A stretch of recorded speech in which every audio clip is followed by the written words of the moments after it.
Hey everyone and welcome back to the channel. This video I was planning on doing for quite a while as I do get asked this quite a lot. What are my top favourite airsoft guns from my experience of playing? As I have been around playing for quite a while now actually. Give you a rough idea, my UCARA number is 61, which is fucking insane. It makes me feel older than I actually am. But without further ado, let's get into the video, talk about some of the weird, wacky and interesting airsoft guns that I absolutely bloody love.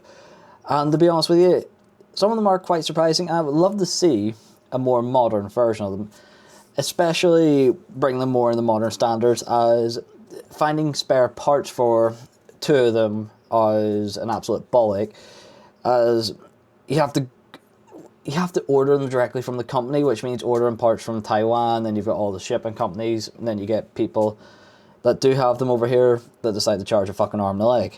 So without further ado, let's get into the first one. So, first one is the ICS LE6 LSW. Pretty much, it is the light machine gun version of the SA80, and it's one of the weirdest light support guns that I've ever seen in regards to airsoft. It's different, it's bullpup, and it does have a lot to work with. It's got a long inner barrel, great easy balanced support in my opinion of her, rotary hop unit. For a gun that was out 15 years ago in regards to airsofting, it's hard to beat. Electronic trigger unit, very weird electronic trigger unit, but it was a gun that I always do love. In regards to upgrading it, there's not much you can really do, as a lot of it is proprietary. You can change out things, there's ways to do it, but I like sort of leaving things as much as possible in the original conditions, as it is quite an old bit of kit. But yeah, the ICS LE6 is probably one of my favourite airsoft guns. It's old, it's good, and you can't be bad to it. And I do love the old feature of it with the fact, if you go in through the buttstock here, you can actually adjust the FPS, which is a feature that I do really love, especially considering the FPS limits are completely different depending on where you are in the United Kingdom. So it's so easy to keep it within site regulations. Pretty standard, it gets semi and full auto, lovely fancy rest, and the same as the lovely bipod. It does weigh about the same as the real thing. Doesn't break down as much as the real one, but other than that yeah, I don't have a bad thing to say about it. Long inner barrel gives it excellent accuracy. The rotary hop means you can tune the hop into perfection nearly. The hop unit is compatible with nearly all rubbers and buckings. I've never had an issue whenever I've had to change it out. The only thing I'll say is the hop unit is a proprietary hop, so unless you can find the rare case where someone makes one for it, yeah, you're going to be stuck with the hop unit that you've got. It's compatible with nearly all inner barrels. Gears are pretty standard. Out of the box, you're looking at about 15 RPS. It's easy enough to upgrade to get to around 20, 25, though realistically, it's an oldie but a goldie. So with that let's go on to the next one. Next one is a pistol. It was my first ever pistol I actually got with the LE6 LSW when I first got into airsofting. And that is the Walther PPQ, and that was by Irmarex if I remember correctly. So as you can see, it does have a lot of damage, a lot of wear. It has been through the ringer. Whenever I got this pistol years ago, it chronoed at 280 FPS. Until this day, it still chronos at 280 FPS without much maintenance, and anything's really changed. I haven't had to change any parts in the magazine or in this here itself. So yeah, the original airsoft guns, which I do love, one thing I will keep on going back to is they were built to last, unlike the new ones where everything can go wrong with them, especially now you've got Bluetooth, you've got all these small electrical components. They've added more ways for things to go wrong, but to me, this was the perfect starting pistol. It felt really nice in the hand for airsoft, good trigger response, FPS was consistent, and it was accurate to about 30 meters, so it wasn't bad, especially for the time. I would love to see more of these in the field, but unfortunately They're a dying breed, you don't see many of these now. And with the next one, the tactical tuna fish. Now, we do have a more modern version of this being made by Cybergun. However, this is the old school one by G&G. This is 2012, 2013 type airsoft gun. You do have a programmable MOSFET in it.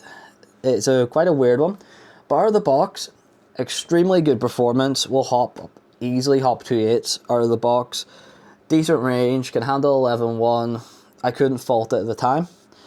Ever since then, the only real upgrades I've ever done to it was re-shimmed it, type border, and swapped to quantum rubber and bucking.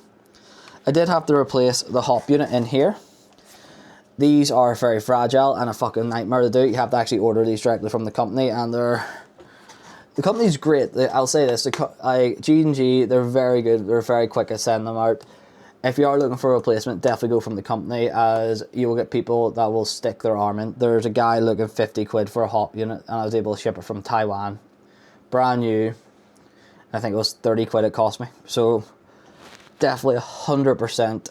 If you need any replacement parts, contact G&G in that regard. They're a wee bit slow in the reply, but overall, excellent company. For the time, this was a hard to beat gun. Still is hard to beat in regards to its overall performance. Very balanced weight. Price tag, I think, was about 250 when I got it. No idea what it would be now. Probably about the same, 200, 250 for the Cybergun one. Scope was included. As I said, programmable trigger, full semi 3-round burst. Didn't really have binary back then, so was not really included in it. But it was an amazing thing to be able to handle 11.1 volt LiPo out of the box. So yeah, this is one of my favourite assault rifles for the airsoft. Been used, abused, and still relatively clean in one piece, without a few things being replaced here and there. And last but not least, is a bit of a more modern iteration of airsoft, and it's a gun and a brand I really, really do love, and it is modified. I love the modified barrels, and they made one hell of a piece of kit when it came to this, the modified PP2K. One of my favourite machine pistols, especially considering the performance and range. Now let me just open the box and get it out.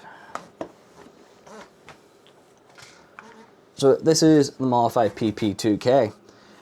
Realistically, I've used and abused this for well over 2.5 years. 2.5 years, yeah, about that. Used and abused it. It's getting a bit worn in a lot of areas. But in regards to its performance, still excellent. Hops 4.8s, no problem. Sorry, not 4.8s, 4.6s, no problem, which is fucking insane. I've usually used 3.6s on her, but you can't be bad to it. You really can't be bad to this bit of kit. You see, for a secondary in regards to running it with my DMR, it is fucking terrifying.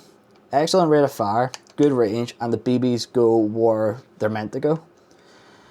Now, the Gen 1s did have issues, so it did get a bit of a bad reputation at the start. However, for a mid-range weapon and close-range weapon, it's light, it's agile, easy to swap hands, very ergonomic, and the price tag isn't too bad. It's about 200 quid, £250. It comes with a box, stickers, a flag, as I say in Northern Ireland, a flag, and a lovely patch. Other than that there, it is an excellent bit of kit. You can take the stock off, you can replace it with a barrel. Very simple, very compact submachine gun, machine pistol. And yeah, you can't be bad to it. So, with that, everyone, hope you all enjoyed the quick video in regards to me showing off some of my favourite airsoft guns that I've ever actually was lucky enough to own and use.